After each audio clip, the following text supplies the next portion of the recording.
샬롬, 복된 화요일입니다. 오늘도 하나님의 말씀을 하루를 시작하는 여러분의 삶에 주의 은혜와 평강이 가득하기를 주 여러분을 축복합니다. 함께 나눌 말씀은 룻기 2장 1절부터입니다. 나오미에게는 남편 쪽으로 친족이 한 사람이 있었다. 그는 엘리멜렉과 지반간으로서 재력이 있는 사람이었다. 그의 이름은 보아스이다. 어느 날 모압 여인 룻이 나오미에게 말하였다. 밭에 나가볼까 합니다. 혹시 나에게 잘 대하여 주는 사람을 만나면 그를 따라다니면서 떨어진 이삭을 주울까 합니다. 나오미가 룻에게 대답하였다. 그래, 나가보아라. 그리하여 룻은 밭으로 나가서 곡식 거두는 일꾼들을 따라다니며 이삭을 주었다. 그가 간 곳은 우연히도 엘리멜렉과 지반간인 보아스의 밭이었다. 그때에 마침 보아스가 베들레헴 성읍에서 왔다. 그는 주님께서 자네들과 함께 하시기를 비내하면서 곡식을 거두고 있는 일꾼들을 격려하였다.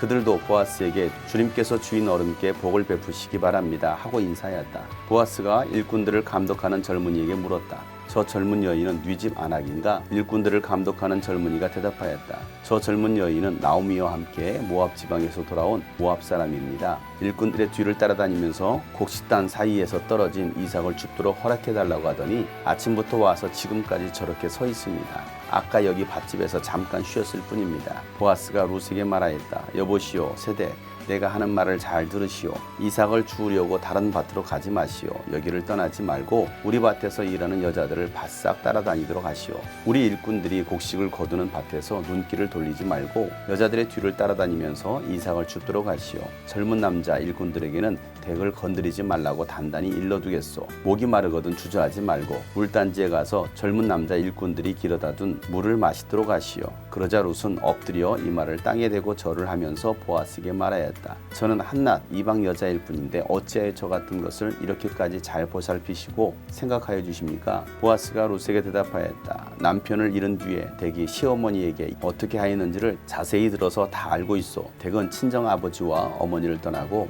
태어난 땅을 떠나서 엊그제까지만 해도 알지 못하던 다른 백성에게로 오지 않았소? 덱이 한 일은 주님께서 갚아주실 것이요. 이제 덱이 주 이스라엘 하나님의 날개 밑으로 보호를 받으러 왔으니 그분께서 덱에게 넉넉히 갚아주실 것이요. 룻이 대답하였다. 어른께서 이토록 잘 보살펴 주시니 몸둘 바를 모르겠습니다. 어른께서 거느리고 계신 여종들 축에도 끼지 못할 이 종을 이처럼 위로하여 주시니 보잘것없는 이 몸이 큰 용기를 얻습니다. 아멘. 이 세상에는 우연이라는 것은 없습니다. 모든 것은 다 하나님의 계획하심 가운데 있는 것입니다. 오늘 말씀에는 보아스가 등장합니다. 이 보아스는 나오미의 남편 엘리멜렉과 친척지간이었습니다. 또 그는 부자였습니다. 어느 날 모압 여인 룻이 나오미에게 말을 합니다. 밭에 나가볼까 한다는 것입니다. 떨어진 이삭이라도 주오겠다라는 것입니다.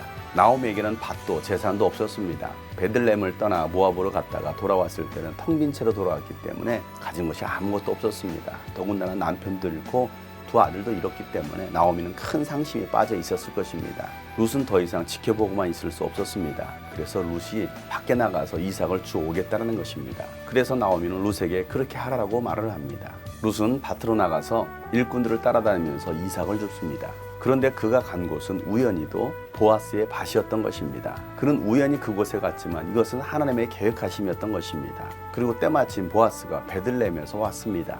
이 모든 것들이 우연처럼 보이지만 하나님의 계획하심인 것입니다. 오늘 하루 내가 누구를 만나고 오늘 무슨 일이 일어날지 나는 알 수 없지만 이 모든 것들 또한 하나님의 계획하심을 믿으시길 바랍니다. 보아스는 곡식을 거두는 일꾼들을 격려합니다. 그러면서 밭에서 이삭을 줍고 있는 이방 여인, 젊은 여인을 보게 됩니다. 그래서 저 여인이 누구냐고 묻습니다. 일꾼들을 감독하던 젊은 사람이 보아스에게 말하기를 나오미와 함께 모압 지방에서 온 모압 여인이라고 말을 합니다. 이 말이 무슨 말이겠습니까? 이방 여인이라는 것입니다. 그리고 곡식단 사이에서 떨어진 이삭을 주울 수 있도록 허락해달라고 하더니 아침부터 지금까지 저렇게 서 있다라는 것입니다. 룻이 어떤 여인인지를 이 젊은 사람의 말을 통해서 우리는 짐작할 수가 있습니다.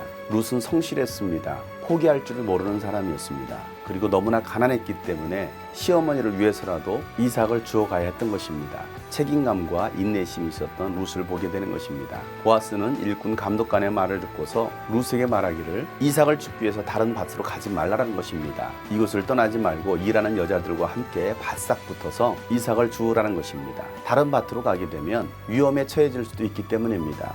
룻은 이방 여인이었습니다. 이방 여인이었기 때문에 큰 복면을 당할 수도 있는 것입니다. 그렇기 때문에 보아스는 이 룻을 보호하려고 했던 것입니다. 또한 젊은 남자 일꾼들에게는 룻을 건드리지 말라라고 경고까지 해뒀습니다. 룻을 보호해 주는 것입니다. 그리고 이삭을 줍다가 목이 마르거든 젊은 남자 일꾼들이 길어다 둔 물을 마시라는 것입니다. 보아스는 룻에게 호의를 베풀었습니다. 친절을 베푼 것입니다. 이것이 무엇입니까? 바로 헤세드입니다. 하나님의 은혜인 것입니다. 하나님의 돌보심인 것입니다. 이 보아스를 통해서 우리는 하나님의 돌보심을 느낄 수가 있습니다. 하나님께서 여러분을 어떻게 돌보시는지, 어떻게 채워주시는지를 이 보아스를 통해서 알 수가 있는 것입니다. 우리에게 하나님의 헤세드가 있을 때 우리는 부족함 없이 살아갈 수가 있는 것입니다. 하나님의 보호 아래 살아갈 수가 있는 것입니다. 보아스는 룻이 시어머니가 어떻게 했는지를 다 알고 있었습니다. 룻이 어떻게 자기가 믿던 우상을 버리고 자기 동족을 버리고 시어머니 나오미를 따라서 베들레헴까지 왔는지를 알았던 것입니다. 룻은 주님의 날개 아래 보호를 받고 싶었던 것입니다. 모압 여인이 베들레헴에 와서 산다라는 것은 결코 쉬운 일이 아닌 것입니다. 학대를 당할 수도 있고 죽임을 당할 수도 있고 무슨 일이 일어날지를 모릅니다.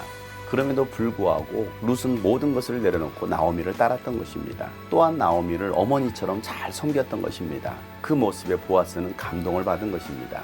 보아스는 룻에게 말을 합니다. 이스라엘의 하나님의 날개 밑으로 보호를 받으러 왔으니 하나님께서 넉넉히 갚아주실 것입니다 라고 보아스는 룻에게 말을 합니다. 우리가 하나님의 날개 아래 있을 때에 보호를 받을 수가 있는 것입니다. 하나님의 체험을 경험할 수가 있는 것입니다. 룻은 보아스를 통해서 하나님의 손길을 경험할 수 있게 되었습니다. 이방 여인이었던 룻, 나그네와 같았던 이 여인을 보호하고 환대하는 이 보아스를 통해서 하나님의 긍휼하심과 하나님의 은혜를 알 수가 있습니다. 그리고 룻을 마음껏 축복해 주는 것입니다. 하나님은 오늘도 우리의 모든 사정을 아십니다. 하나님은 여러분에게 복을 베풀어 주시길 원하시고 하나님은 여러분을 돌보실 뿐만 아니라 여러분의 모든 필요를 채워주시는 분이십니다. 우리 모두가 그 하나님의 계획하심 가운데 거하고 하나님의 사랑의 손길을 통해서 주님의 날개 아래 보호받는 여러분 되시기를 예수 이름으로 축복합니다. 샬롬.